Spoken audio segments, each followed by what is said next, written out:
over to Chris for him to introduce our presenters. Chris, take it away. Thank you, Leah. So the person that turned this introduction over to me is Leah Moretz, who's the district secretary for the Carolinas district. All of you should know who she is already, but if you don't, that's who Leah is. Thank you so much for everyone who's with us tonight. We have a great group of people assembled here from throughout the Carolinas district. This webinar tonight, excuse me, is on youth protection, Kiwanis International Youth Protection. Our presenters tonight are the co-chairs of the Carolinas District Kiwanis Youth Protection Committee. We have with us past District Governor Don Puderball Hodges from Greenwood, South Carolina, and the Kiwanis Club of Greenwood, South Carolina. And we also have with us Lieutenant Governor Brittany Love from Charlotte and the Young Professionals Club in Charlotte. So we're thrilled that they're here with us. They both have extensive experience in youth protection, and we're so grateful that they're here tonight to share that with us. So y'all take it away. Thank you so much for having us here tonight. First, I see several of you with patriotic backgrounds, and I just want to thank you all for joining us on Veterans Day. For any of you that have served or anyone in your families or communities that's a veteran, thank you so much for your service.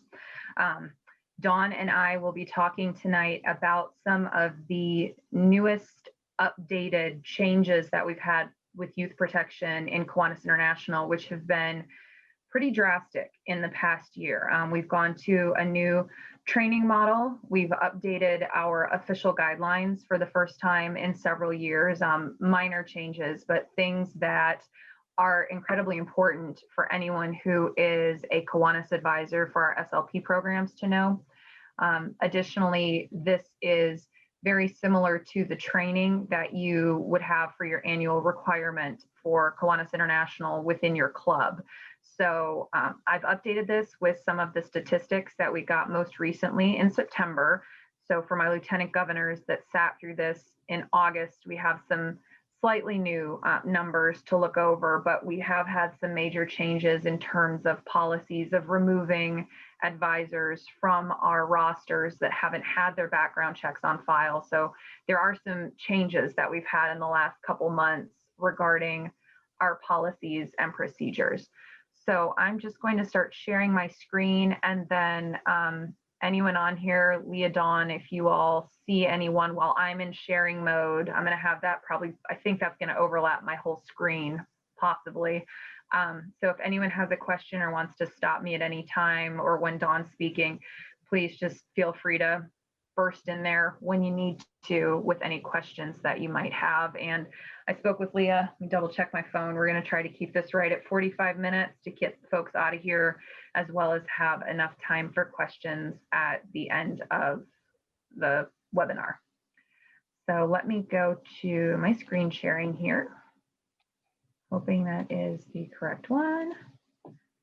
And I do see a couple little people, little screens off to the side, but I can only see about 5 of you. So again, if you have a question, please feel free to just interject here. As Chris said, your 2 youth protection chairs here. Chris, in our meeting on Monday, was very quick to point out that any advice he gives is in his capacity as governor and not as a licensed attorney. So Dawn and I, when we were splitting up our tasks here, just wanted to make sure, both of us being attorneys with DHS or DSS backgrounds, that anything that we gave as advice was covered between North and South Carolina. So Dawn is registered in South Carolina. I'm in North Carolina, but we're your 2 youth protection chairs here in the Carolinas. I think we've been sharing this job for about 4 years now. Dawn, that sounds maybe 4 or 5.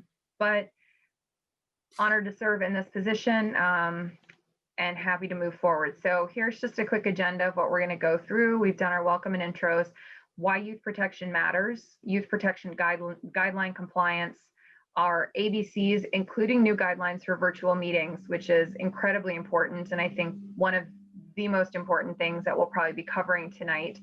Additional resources, any questions, and then just an update on what our next webinar in this series is going to be that the Carolinas are offering. So why does youth protection matter? Within Kiwanis International, it's estimated that we serve over 335,000 youth per year. That's within our service leadership programs and as well as our community service involvement. 1 in 4 youth will suffer some type of abuse or maltreatment in the course of their life, per the World Health Organization. 85% of those children never report their abuse. And I'll say a large percentage of those is because they don't feel like there's an adult that they can trust. A lot of them don't even recognize that what they're going through is categorized as abuse. It's most often at the hands of a known acquaintance or a family member and not a stranger. So Kiwanians who are putting themselves into these positions with vulnerable populations like youth or adults with disabilities need to know that we're veering on the edge of becoming those known and familiar acquaintances. That makes our risk and exposure and potential for abuse or just allegations of abuse much higher, which is why our dues include insurance premiums and why we spend massive amounts every year to insure our members against any possible liability that we face. More than 90% of abusers are people that children know, love, and trust. And Kiwanians fall into the know, love, and trust category with a lot of the youth that we work with. Yeah, and I'll interject going back to that slide. 60% are people that are known to them in the community, family, friends, church volunteers, camp counselors, all of those things. Kiwanians would fall into that 60%. About 30% are family members that are the abusers. And only about 3% of abusers are ever caught is what they estimate. So the estimate as of the most recent data that Kiwanis International has released or analyzed says that globally $7 trillion US are lost due to violence against children each year, or 8% of the global GDP. Child abuse and maltreatment are considered critical public health crises by the Centers for Disease Control, and the total lifetime burden resulting from cases of child maltreatment in the United States is approximately $124 billion. I will say I have no doubt as a result of COVID that these numbers have all increased substantially. I know that from personal work in my own community, as well as a lot of the data that's coming out from different organizations in the US and beyond. And I will concur with that, given the fact that I did used to work at DSS, so the Department of Social Services, as an attorney for several counties. And a good number of the reports come from teachers, school guidance counselors, people that interact with these children. And I will say that during the summer, the numbers would always be down. When they were back in front of people at school, we would always have big jumps in the reports. So I feel like this pandemic with children at home and not being seen by people that might be a little more objective or recognize the changes is a concern.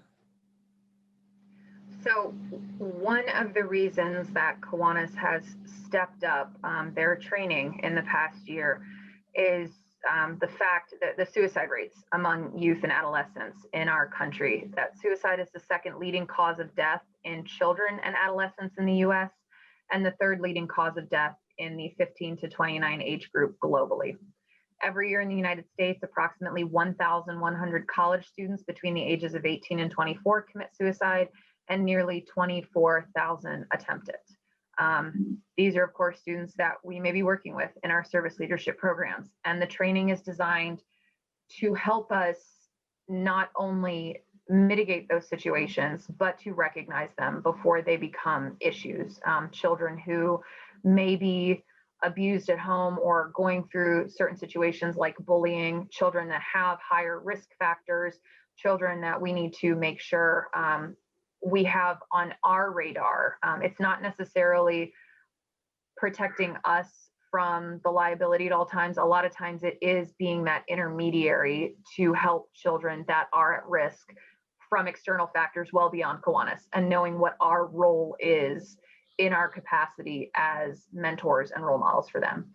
So what some of the training through Presidium and Armitage helps us identify are certain risk factors for children that could become victims, whether of suicide or abuse in their homes, including exposure to violence, impulsivity, aggressive or disruptive behavior, access to firearms, bullying, feelings of hopelessness or helplessness, and any acute loss or rejection. So in terms of our student and youth protection goals, we are here to protect, educate, and engage all Kiwanis members, both youth and adult. We want to protect our youth members from predators. We want to empower and educate adult members with best practices and guidelines when working with youth.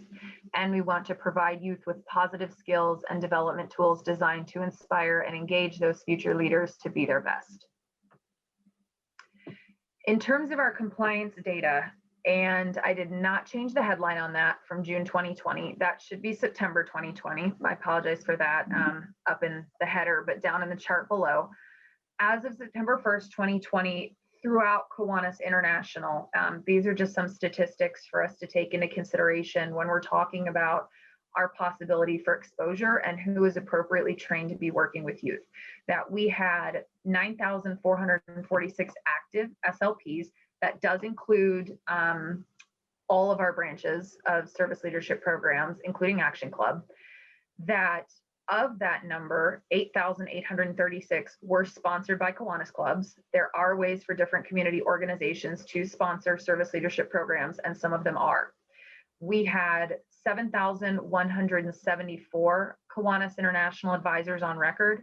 And I'm sorry, these are just, I believe these are US statistics. So to fix those numbers there when they look a little low. We had 5,292 Kiwanis advisors that had been background checked, and only 3,149 of all of our Kiwanis advisors that had completed their annual training. So 44% as of September 1st, 2020. Within the Carolinas, we are on par with these average numbers, which they're not good overall, but to know that Carolinas, we're in the middle of the pack in terms of the number of advisors that we have on record, the number that we have. And this was after Kiwanis dropped the advisors off of the list that were not, that had not been appropriately background checked. So our numbers, 74% for the number of Kiwanis International Service Leadership Programs that had an advisor with an approved background check on file. We're still missing a very large portion in there that are working directly with students. And I know Dawn and I were speaking before this, as well as Leah, that we're all at different stages right now with what students are meeting in person, what students are having regular meetings in school, what groups are interacting regularly with the Kiwanians that sponsor them. And even when we're virtual, there are more students than ever that need our help and support right now with things like mental health.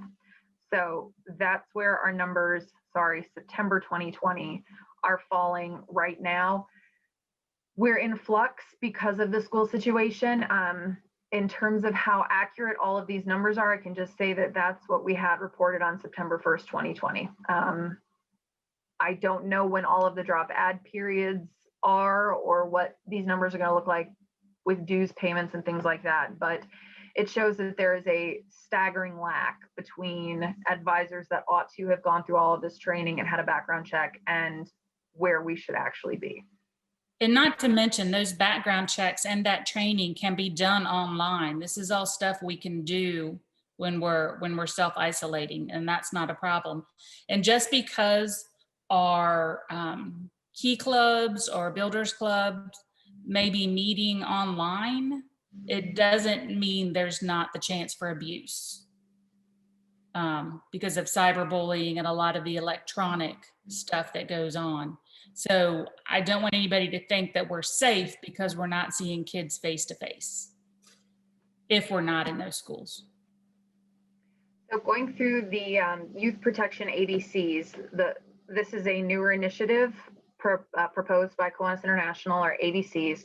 We have accessible training, background checks, and a culture of care. I will let Dawn talk about our accessible training first. And Dawn, you're just probably gonna have to tell me when to flip the slides here if it's not apparent. So I'll let you go through this. So all Kiwanis members who are working with youth must review youth protection policies and procedures annually. You'll see, well, it requires that districts have forums and workshops at conventions and conferences, which if you've ever been to a convention or the conference, Brittany and I usually have a table and we'll have a workshop or forum there. And that would include this one qualifying, a virtual would qualify for that. And that the club should have, every club should have education on youth protection guidelines. You can get the procedures, policies and procedures letter information that is shown there, and all training slides at kiwanis.org/youth protection. When you go there, it has all kinds of resources and everything you need to do that. And so you can print out, the policies and procedures and share those with people in your club. And the youth protection policies and procedures that are pictured that you all are probably familiar with, we try to keep a copy of those out on the table. Those are an abridged version of the actual policies and procedures of Kiwanis International. So where they can be found are referenced at the very top of the policies and procedures handout under the massive Kiwanis policies and procedures booklet online under procedure. I think it says 432 there, but there is a much more in-depth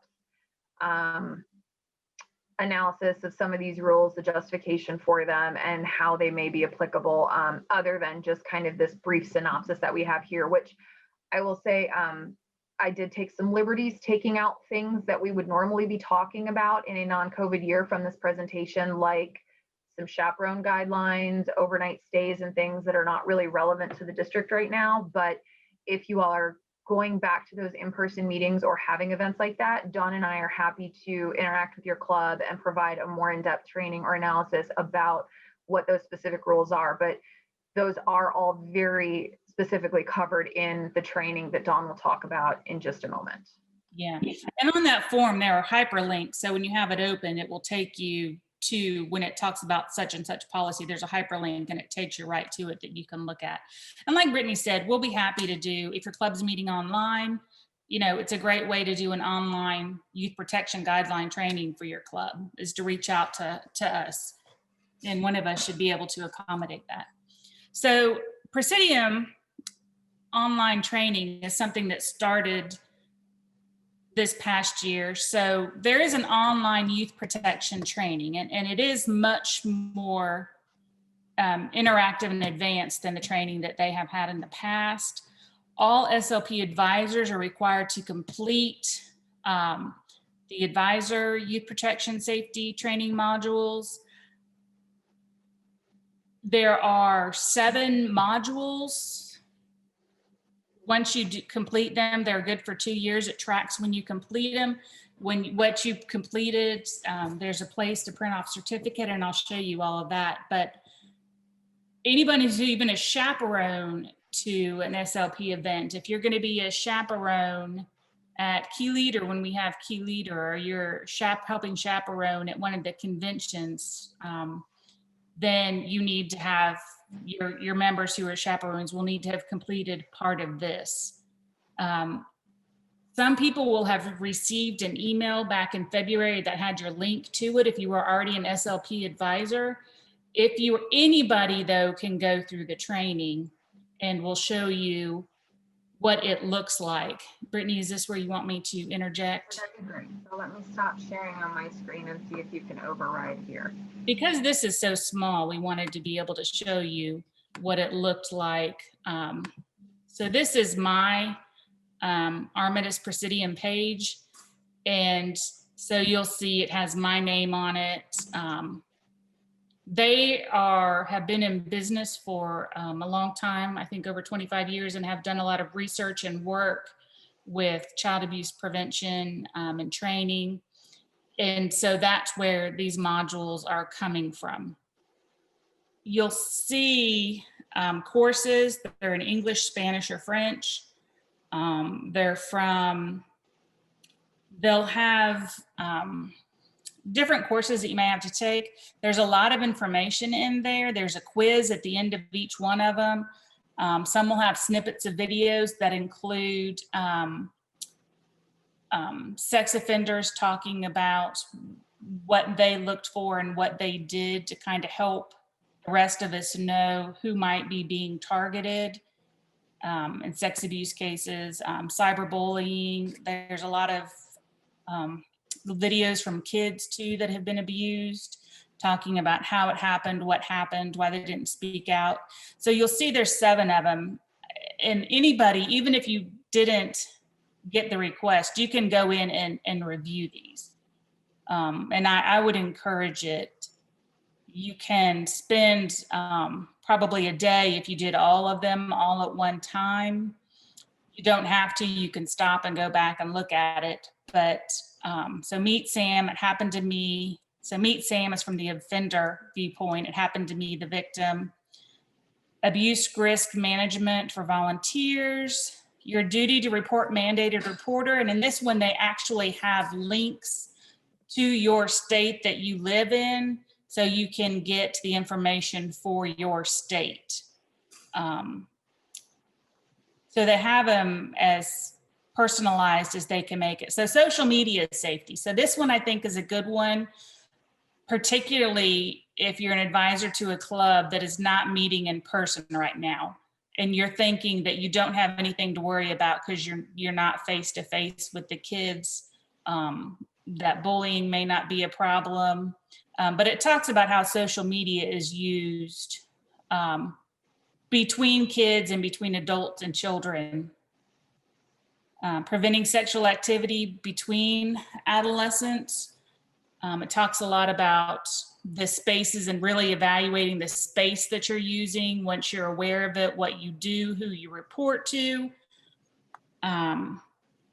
Monitoring and supervision. So it is, do try and use a computer screen or a tablet with audio so that you can listen to all of that. And when you're done, you can print out, you know, if somebody needs, you can show your history of when you did it. You can print out a certificate that says Dawn has completed which one she completed, the last time she completed them. These have to be completed every 2 years, I think. I mentioned that already, but each one also has a printed manual you can print out to take notes in that asks questions, and sometimes there'll be what they call action plans. You can print those out or save those and write on those and put your reflections, things you learned from the series, and it'll say, looking at where the organization you are working with or the place you are meeting at, what things do you need to think about? And it gives you time to go through and kind of really personalize this to your area. You can't see anything to the right. So that's what it looks like. And we will show in a minute how you can contact them to get a password.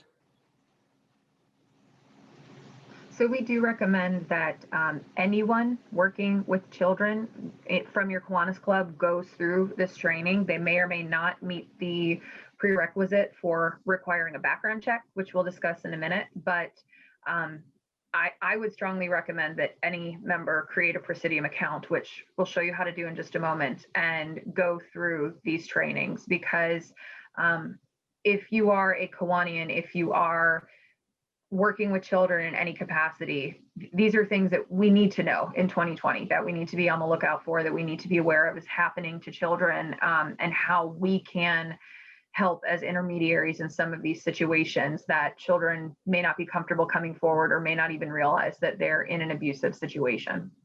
I will say, even from a personal perspective, having been a narrative reporter for 25 years, there were still things I learned from a different perspective. I'm sorry. Brian, did you have a question? Yes. So with all this training, how is each club going to be able to track their the people that's going through the training? Will they have any type of rights or anything so that they can monitor within each own club, or will the district be monitoring this to see who's done all the training? I'm actually not aware if the district, I know that Kiwanis International has these reports of who's gone through what. We, Dawn and I, as youth protection managers, we can in fact request, and we have seen who as listed advisors in our district have gone through which one of these courses. So we have the ability to let, say, our key club administrator know this person cannot act as a chaperone because they've not gone through the approved courses yet for a chaperone as a Kiwanian. In terms of what Leah has ready access to, I'm not sure if you know that off the top of your head, Leah, or what you can see on your end. I would have to request it from either you or Kiwanis. And that is, again, who has been listed by your club as the advisor for your key club or builders club or K Kids or whatever. It's who has been listed for that. Okay. But they can also, I mean, if you want to know, if you want proof from your members, your advisors in your own club that they've done it, you can have them print off that certificate, tell them you need it for your records because you want to protect your own club and the kids that you all are serving, and ask them to print it off and turn it in. You can do any of those things yourself, any added measures and protections you want to take. I know that our club, when doing Terrific Kids up until this year, when we would go into the school, and so we asked that all of them, the school didn't require it, but we asked all of our Terrific Kid advisors or our Terrific Kid folks that went into schools to complete the school volunteer training and have their card to show us their card that they had completed it. Okay. It's just, those extra steps you take to protect the kids you're working with and your club's reputation. Dawn, And just if you are in a president or secretary role, you can also at any time email. If you feel like you're not getting a straight answer from a Kiwanian for any reason, or you need to know about the status of any of this, you can email youthprotection@kiwanis.org and ask about a specific member's checks that they've gone through or the status of a background check if for some reason you can't access it yourself. All right. Thanks very much. And I just want to clarify, when Dawn said you can create stricter guidelines for your club, that would need to be approved by your club's board. Correct. I'm sorry. No problem. Okay, so let me get back to hopefully the right screen here. And we were on this one. Where's my slideshow? There we go. Okay, are we back to the Presidium? Yeah, so that was the screen we showed to the right, bigger on mine. Okay, here we go. So this is how you can find out. If you go to your login to the Kiwanis website and you do your login, and you can see where you can edit your own profile and all of that, and you can check your background check when that was completed. There is a spot that says create Presidium account, and you can click on that and go through that and do it. Once you have like on mine, I've created one, so it is not on there anymore. But I think the next slide shows you where you can, So if you don't remember your login information, or you didn't get an email, or that link is on yours, you can email Presidium or Youth Protection at Kiwanis, or just call Presidium. I've called Presidium. I am famous for forgetting usernames and such. And if you call, I called them, somebody answered, gave me the answer right away. They want to know what organization I was with, my name, just some basic information, and they gave me what I was looking for and they'll just resend it right to you. So they're very user friendly. I'll put it that way. If you were previously listed as a Kiwanis advisor before September 1st, you should have received an email. The one good thing about having a company name like Presidium is that it's very easy to keyword search your emails and find out if you got it or not.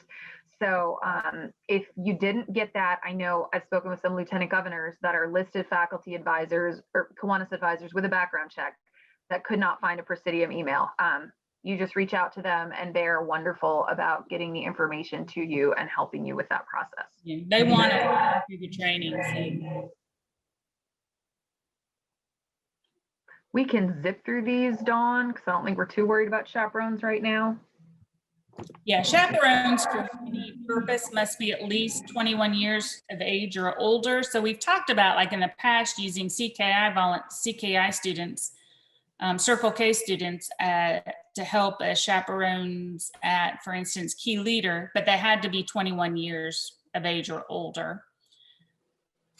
They must have a clear background check, completed the youth protection training, follow the procedures. And there are a lot of guidelines. You have to have at least one adult per student serving as a chaperone for the whole time.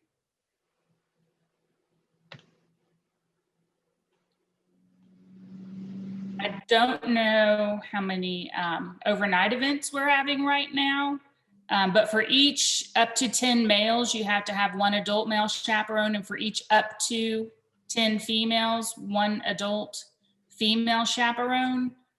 So if you have 12 kids and 7 are boys and 5 are girls, you have to have one male chaperone and one female chaperone. You cannot share sleeping quarters with students unless it is a bunkhouse or something like they use at Key Leader, which is the cabins that just have rows and rows of bunk beds. Can't share a hotel room with them unless they are your own child. And even then he said, Mom, no. So whatever.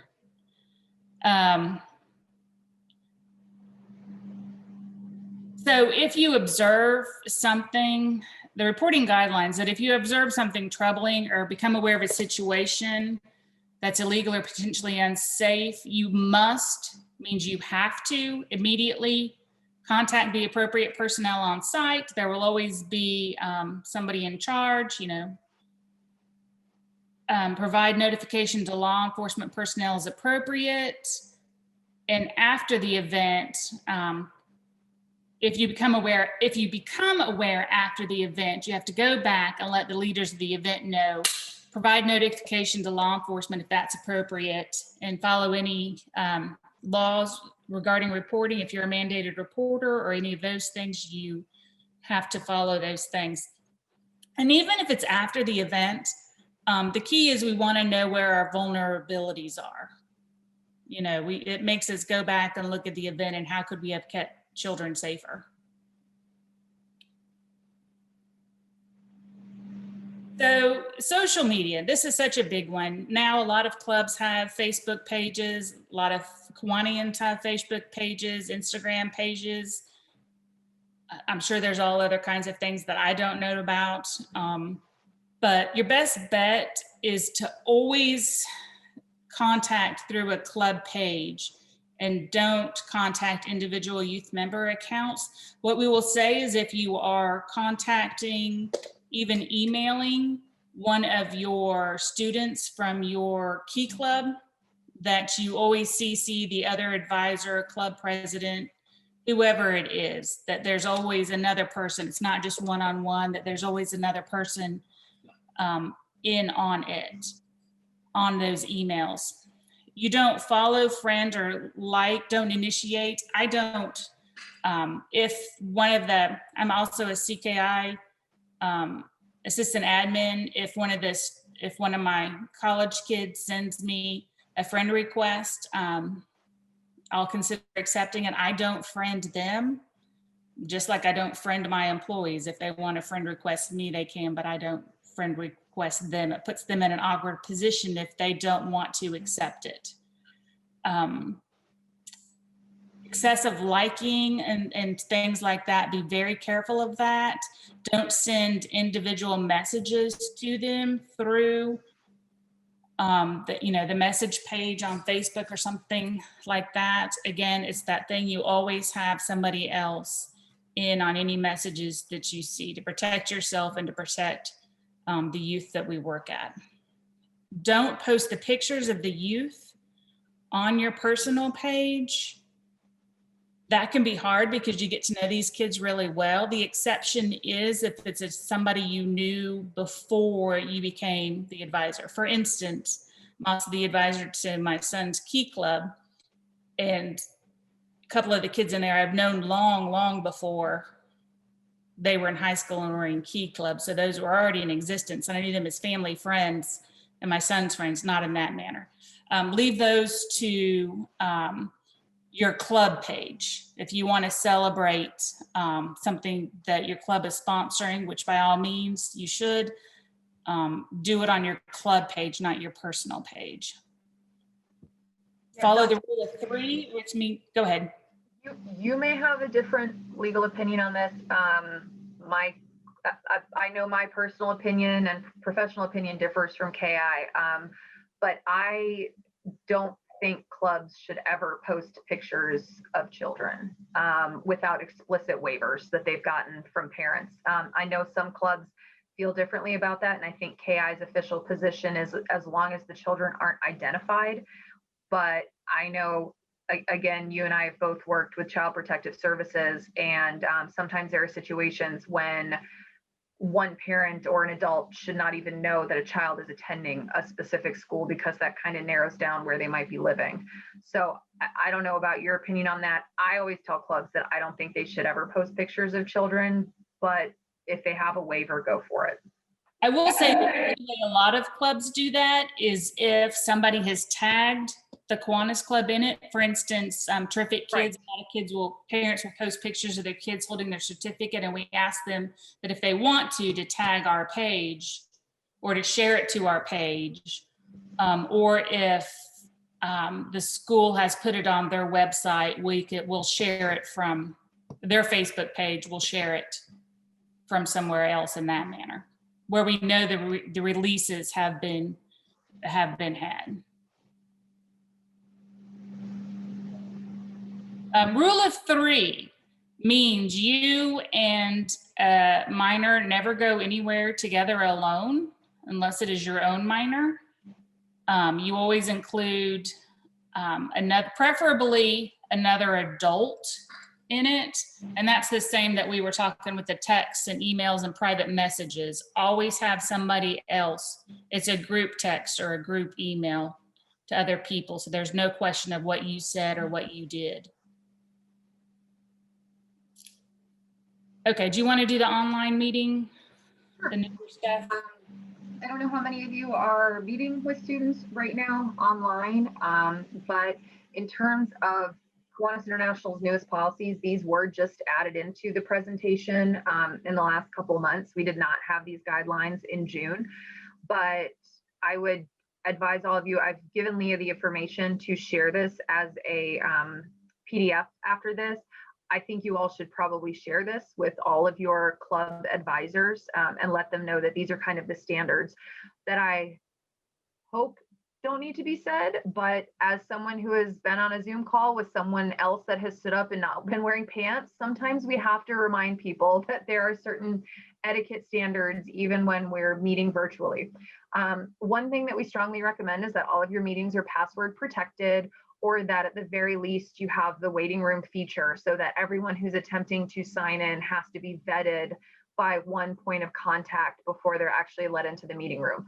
Some school Zoom systems require that. There's no other way around it. So I would recommend, if you are hosting an event that you believe youth, anyone under the age of 18, or even your college students will be at, because some of them nowadays are 17 years old and you don't necessarily know. So anyone that could be considered a minor, if they will be on your phone call or your Zoom conference, you set up a way to ensure that it can't be spammed, is that the word? Hacked in any way, that you can't have any unwanted guests on that call or engaging with students, even just seeing them at home and or their school environment. So passwords and links, trying not to distribute those. I wouldn't share those on Facebook if you can, because there are ways to mine that data and get different bots or groups that are able to spam that Zoom call and ruin it. And there is nothing worse than trying to sign into a Zoom and have to reissue a password to everyone that's there, send out a new email, new information. It's a nightmare. So do it right the first time. use the highest possible security and make sure someone's monitoring who's getting in there. Make sure everyone's wearing appropriate attire, appropriate tops and bottoms should be worn at all times. I cannot emphasize this enough. Please do not correct a student if you feel like they are wearing inappropriate attire. As Kiwanians, I don't believe that is our job to do that, especially on a conference call. If they have a faculty advisor or a teacher who is on the call or another parent, if you think it's egregious enough, I would still say do not ever say anything to a student. That's just my 2 cents, to not mention anything to a student unless you are to the point of being uncomfortable that you feel like you need to log off of the call. Appropriate language, make sure that there is no bullying language allowed. If you're able to monitor the chat or set parameters on the chat so that you can be the only one or the facilitator can be the only one that's engaging back and forth, that's really helpful. Kids will say things off color to each other in the chat boxes if you allow that to happen. I've seen that happen more times than I care to admit between students. Make sure that there is always appropriate conduct, that there's nothing inappropriate, threatening, or offensive going on, and appropriate background and noise. Make sure that any background images, distractions, noise are kept to a minimum. I know Chris White begins pretty much every meeting we ever have reminding everyone to please mute themselves. He might say mute, but he reminds us to mute ourselves and every call. And there are ways to do that if you are actually the facilitator of the Zoom, to just make sure everyone's muted from the beginning. It is an incredibly helpful feature. And sometimes I've been to plenty of Kiwanis meetings where folks just don't even know how to do that themselves. So feel free to do that, unmute them as necessary. But that's very helpful, especially with students having parents yell in the background or noise from a hallway or anything extraneous. You want to streamline your meetings, make sure the content is being heard, and move as quickly as possible. Alcohol, tobacco, and drugs are not permitted in or outside of virtual calls. There are some schools that have had problems with that, with parents that have been on calls. So just make sure that you make it very clear. Do not take photos or screenshots of students that are in virtual meetings without expressed written consent given. We discussed that a little bit earlier with any photos. Never record online activity or meetings that include youth participants and post online in any public forum. A lot of our different events, the schools might have some type of permission to share and distribute however they want. We should not be taking that step. We should not be screenshotting. If you do want to get a picture of the group, there are lots of different ways to edit them and put a smiley face sticker over each of the kids and make sure you can't see their names if you have to share.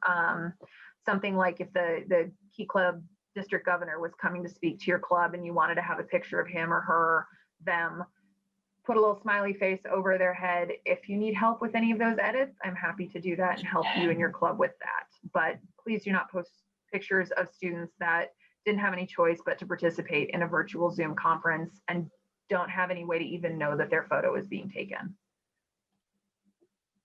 To background checks quickly, because you all have been through this probably numerous times. Any SLP Kiwanis advisors must have a Kiwanis cleared background check.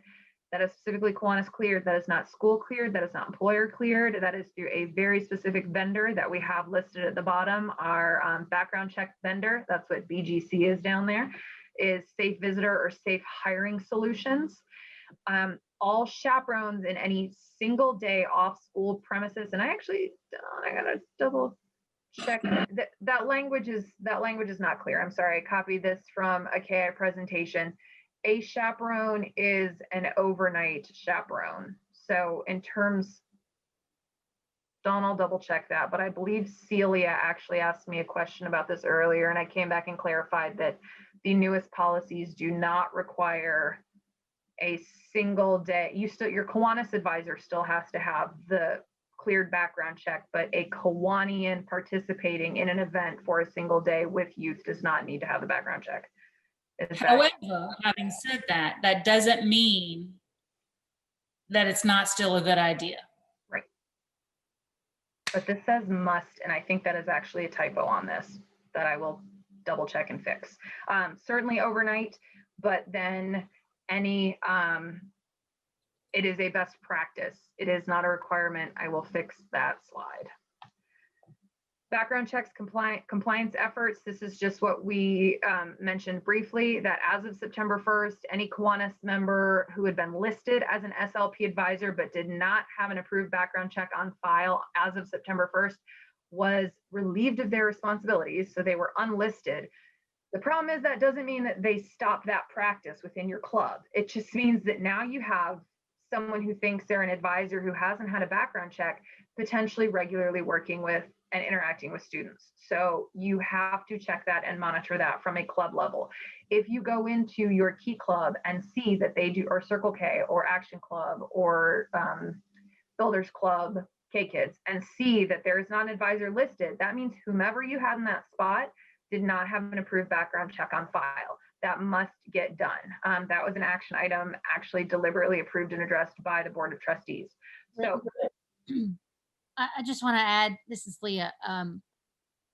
Sometimes the advisors aren't listed currently if the club is not meeting as well. So just because the advisor's not listed, it could be because the club's not meeting, not because they haven't had their background check. yes, and I will. Those also have to be done every 2 years. Mm-hmm. So all local clubs need to make sure that your advisor rosters are updated with current advisor names and email addresses. Sometimes if they bounce back enough times from the wrong email address, that advisor gets removed from the list. So if a faculty advisor is not a Kiwanian, then their school background check is sufficient. So a faculty advisor needs a Kiwanis background check, but not always. We'll go into specific scenarios. If they're also a Kiwanian, they have to have a Kiwanis background check. You have 60 days after your check expires, after 2 years, before you will be removed from the system automatically as the listed advisor. So how do you know? Here's where you can check on your member portal, down right underneath your name. This is one of our youth protection members, youth protection team members at KI, Melissa. Background checks is going to be the first thing that's listed to see where you stand. If you click on that, it will say, should be one of 3 things: that yours is on file and will expire on a certain date, that it is expired and you need to renew by following the procedure that they have listed there, or that you've never had one on file and to apply for one to go through this process. If for any reason you can't get it, it's all of the emails that we have in Kiwanis are very self-evident. You can email backgroundchecks@kiwanis.org. Not that, I did not type Kiwanis there, but you all know how to spell Kiwanis. That is where you will go, backgroundchecks@kiwanis.org, to get that done. So district and club secretaries, you can see who has done it. If you are a district club secretary, hopefully you know how to do this already. If not, we have that information available for you. I am now zooming through because I realized how late we're getting here. There is no financial or credit check. You do have to waive that right and that acknowledgement when you sign, but I can promise you, and KI promises you, that is just a safe hiring disclaimer. No one checks your financial or credit check. As a young professional, I'd probably be doomed on a background check if they did. So do not use the link that you get for anyone other than yourself. Don't forward it. It's for you only. Don't worry about the driver's license scan. And we're all US members. I will leave these policies here to be shared at a later time. There are 4 scenarios when faculty advisors do need background checks. They basically involve any activity off campus with students, anything overnight, or where they're also a Kiwanian. So we've kind of covered those. Again, we will share this after this presentation so you can look at it.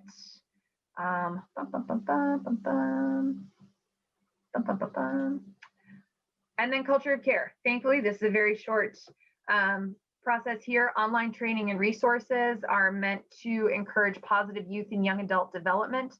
There are parent resources that Kiwanis International has been sending out regularly and putting on our different SLP websites, as well as adult leader resources on youth and young adult resources. So these are just different training initiatives that Kiwanis International has undertaken over the past year or so, especially in light of COVID, to make sure that everyone is trained as fully and appropriately as possible.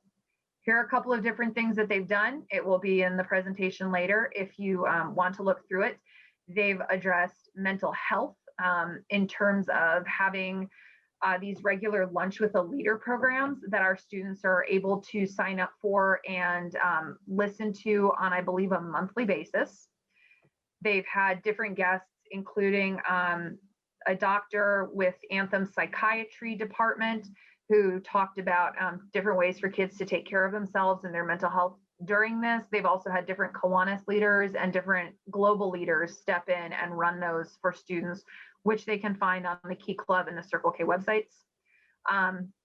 Key Club had a summer leadership conference this year that had specific partnerships and different courses that they could go through. They're also meeting throughout the school year to discuss different initiatives related to abuse, human trafficking, things like that, to make them more aware.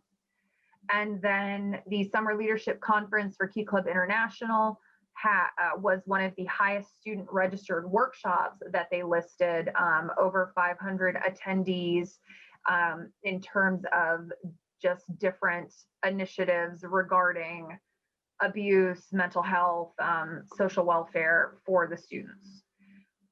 One of our last things, we now have a dedicated helpline. If you have any questions or don't feel comfortable turning to someone within the district, if you think there's a bigger picture issue, or if you need something immediately and after hours, we now have a 24-hour phone bank through Presidium that allows you to remain anonymous and report or ask questions about anything that you think is concerning.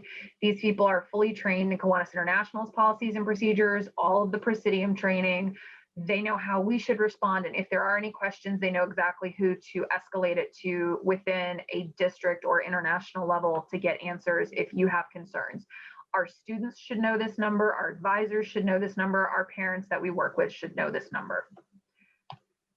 Last but not least, when this gets sent out, I have a nice little resource guide for you here. You can click on any one of these topics to find out more information about anything that we zipped through or did not cover tonight. And then if you have specific information about background checks, youth protection, or the culture of care initiatives, you can email someone at any of these. They're all wonderful staff members that are working remotely right now and would love to engage with actual humans. So whatever type of comment, question, concern you have, feel free to reach out to them at any point. There's a question section, which I will let anyone ask, but I'm also just going to put this up here for reference about our next workshop that the Carolinas District is offering on Monday night. If you registered for this one, you know how to go find that one, and I would recommend highly that you all consider attending that one. So are there any questions about anything that was said or what was zipped through or you feel was not covered? Yes, Jim Jensen, a quick question. So you said our Key Club advisor should have received an email in September regarding the Presidium training? It wouldn't have been September. It could have been any January. time after March, I believe, was about when I got mine. So they should have received an email from Presidium, but some did slip through the cracks. So Okay, so we have a new advisor. Okay, second question, from a practical standpoint now, our club used to be doing a lot of in-house tutoring at the local elementary school. Now the county did background checks, but when we go back to in-house tutoring, those individuals should get the Presidium training too then, right? they should absolutely do the Presidium training. They would not be required to have the background checks, but Right. especially if they're working one-on-one, I would highly recommend that you consider asking them to have Right. one done. Okay, so from a personal perspective, I'm the secretary, but I, work closely. I will be working closely with our Key Club advisor, because the Key Club is going to be volunteering Salvation Army bell ringing. So I'll be communicating with the faculty advisor from the school and potentially like the president or of the officers of the Key Club regarding volunteering. So I should probably just go ahead and do that Presidium training myself then. I don't have the background check, but I should probably do that Presidium training, correct? I'd say everybody should. That's my opinion. There's a lot of good information there, and it But certainly, everybody in the club? Anybody who's interested should do it. Anybody can do it. Okay. Dawn and That's Britt, my personal opinion as somebody who has worked with children. You just never know. Right. And my other personal opinion is if there's anything that ever gives you pause, I wonder if we should be doing that. I wonder if that's okay. The answer is probably you really need to think about that. Right. And yep, like it kind of brings to mind, I mean, we'll occasionally have key clubbers volunteer for some of our service events. So I guess that really kind of says that maybe most members probably should do that training. Yeah, they're not required to. Right. It's a good idea. And if that's something that's going on, Brittany and I, and you're having a virtual meeting, or we can participate in some way, if you're close to one of us, we're happy to come do a presentation for your club as well. Right. Okay. We'll talk about that at our board meeting some more. Leah, I see that question and I am finding that information for you right now. thanks, Brittany. Brittany's gonna put the Presidium email and phone number in the chat for y'all. And tomorrow I will send out to you the PDF version of the presentation you saw this evening. So you will have it that way as well. And Leah, this webinar is being recorded. Will this be put on the Carolina District website under the resources under webinars? Yes, probably within the next week. Fine. Yes, but just as a future reference for any of you in your interactions with your club members or interactions with other Kiwanis clubs, to let them know about this would be a great resource for them to go back and view. And if they do, this would qualify as their annual training as well. So if you wanted to replay this for your club or have your club members vouch that they've gone through it, that's enough for the secretaries to submit on their dashboard that you've done your annual youth protection training. I have a question about the background check. Okay, that generates a question. So there's still the annual training that everybody does, correct? Yes, all club members. So what's the presentation for that then? And where's the link for that? You just saw it right here. This would count. You could show this presentation to your club members at a meeting, as opposed to assuming you have speakers at a meeting. Right. At least one of your meetings per year should be about youth protection. Oh, that's our plan to do it in January, right? There you go.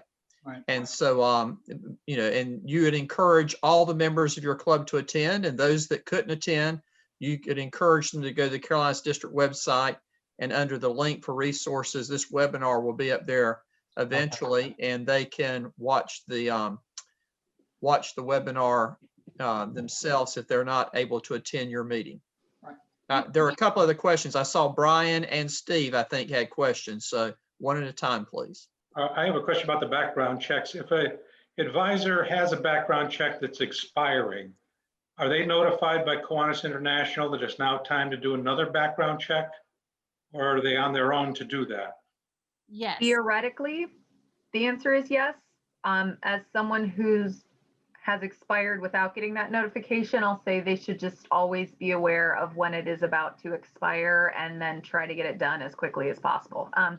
The secretaries for the club, I also believe, are notified and they can check on the dash. And Dr. Bryan also points out that as the secretary, you can also remind them through the secretary portal that they're either coming up or that they have expired. Right. And you cannot do it until it has expired, by the way. Right. I know, for I example, wasn't notified of one of our advisors. I just happened to look on our dashboard and saw that he or she had been removed. And the way that we got notified, I think I mentioned this the last webinar, was that the Kiwanis faculty advisor called me and said, I just got this email from some attorney at Kiwanis International saying that do not in any circumstances let this person, who happened to be our club president, work with youth at your school.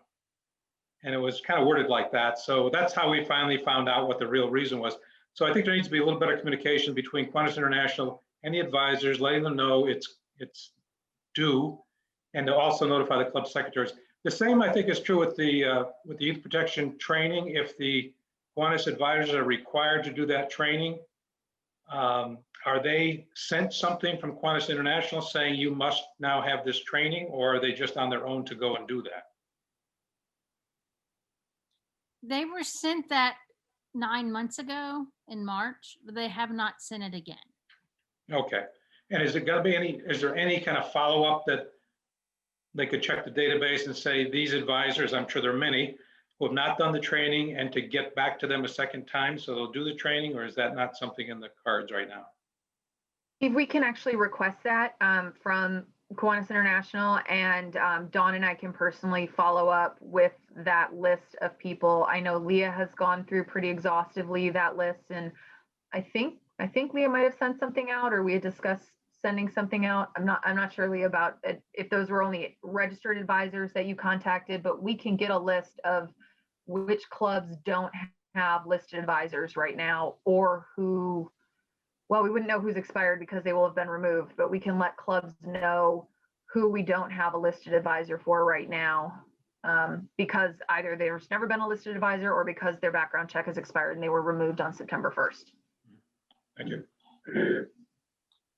Your club secretary can go to the dashboard and see immediately who is listed as an advisor. But they can't see if they have been trained or not, correct? I think there's a check there. Okay, I'll take a look. Background check, actually. I'm sorry. Well, the background check definitely, but I was wondering about, there's nothing there that tells us that they went through the training.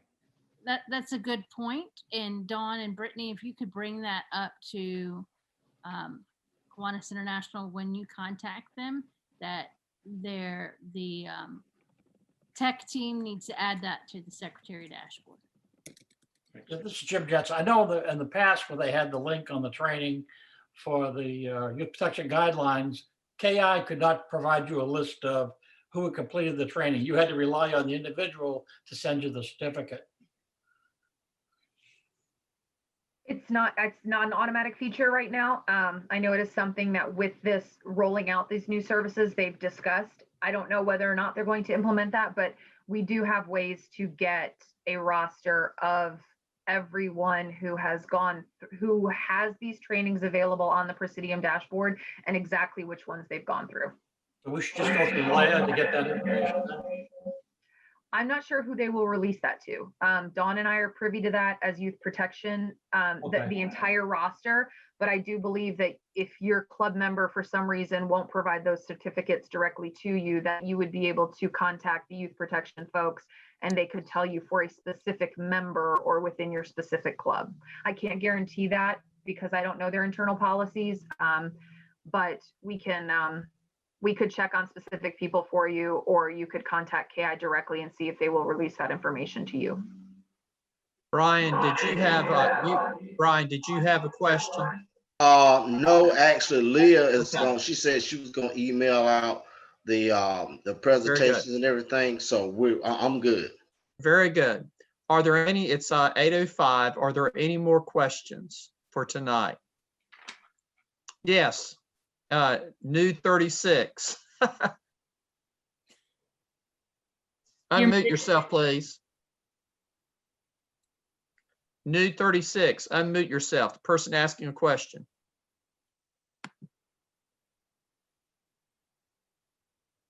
I'm sorry. Ed, you're muted. Ed Wolf, you're muted. We can't hear you. Please unmute yourself. Or mute. It's my Eastern North Carolina accent, excuse me. You can hit the space bar on your. Can you hear me now? Yes. Yes. Okay. I had to unmute it. All right. My name is Ed Wolf, and NEW is my wife. My computer wasn't working, so she hooked me up. But my question is, are there any situations where background checks are not required? That's a broad question, and the answer is yes. It's easier to tell you when they are required, the background checks, which is for anyone who is a listed Kiwanis advisor to work with students, or anyone who is going to be chaperoning an event, an overnight event. So there are a lot of situations where it's not required, but we still highly recommend it if anyone will be working one-on-one with children or in any type of repetitive environment. Say someone who is doing a reading program with kids on a weekly basis, that's not any position for a Kiwanis advisor to be listed because it's not a service leadership program, but it is someone that you want to double check for club liability reasons. You're not sending into a school that wouldn't clear a background check. So it's not required, but we strongly recommend it. And Okay. I would also I- add, I would Let me- also add that you need to also check with the schools, because not only do you have to follow Separate, right? Kiwanis's requirements, whatever schools you're in, you're going to need to follow their requirements as well. My suggestion, why doesn't everyone who deals with school children have to get a background check regardless? If you're working with children, you must have a background check, period. How can you have the option of sometimes not needing a background check and working with children? Ed, I will tell you, Dawn and I don't personally disagree. I don't think any of our board members probably disagree.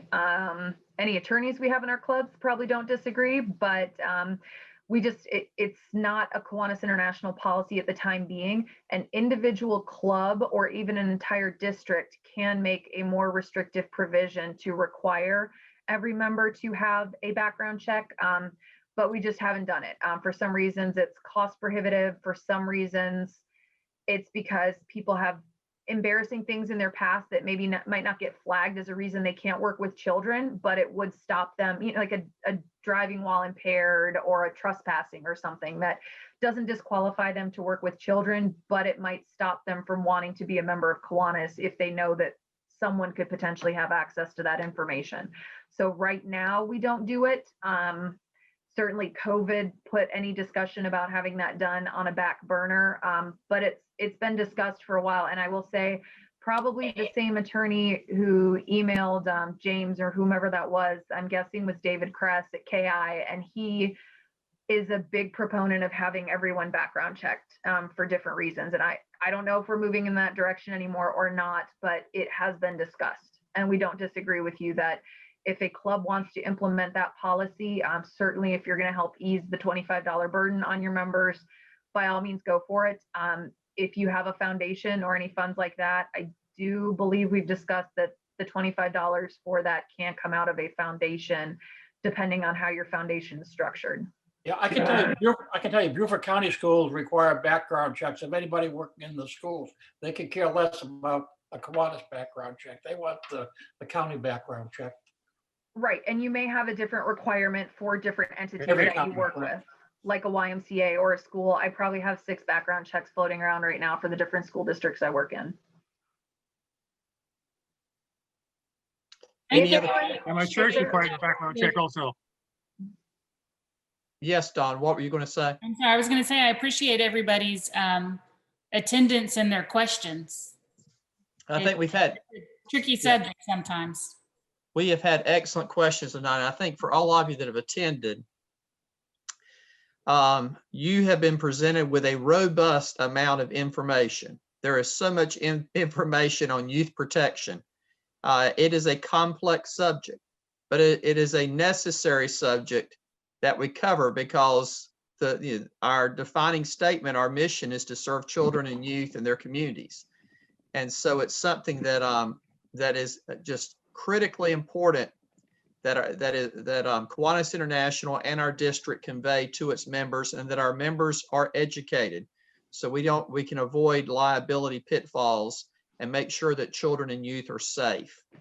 I would like to thank past Governor Don and Lieutenant Governor Brittany for an outstanding presentation. As you can see, the Carolinas District is very blessed to have such strong co-chairs for youth protection. And just thank them so much.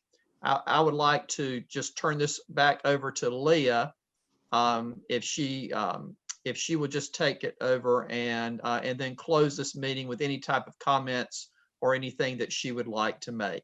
Thank you, everyone. Thank you, everyone, for attending tonight. As I said earlier, I will be sending you the PowerPoint that Brittany and Dawn shared tomorrow through your email registration. We will also be putting this up on our website, carolinakiwanis.org, under the resources tab at the top under webinar resources.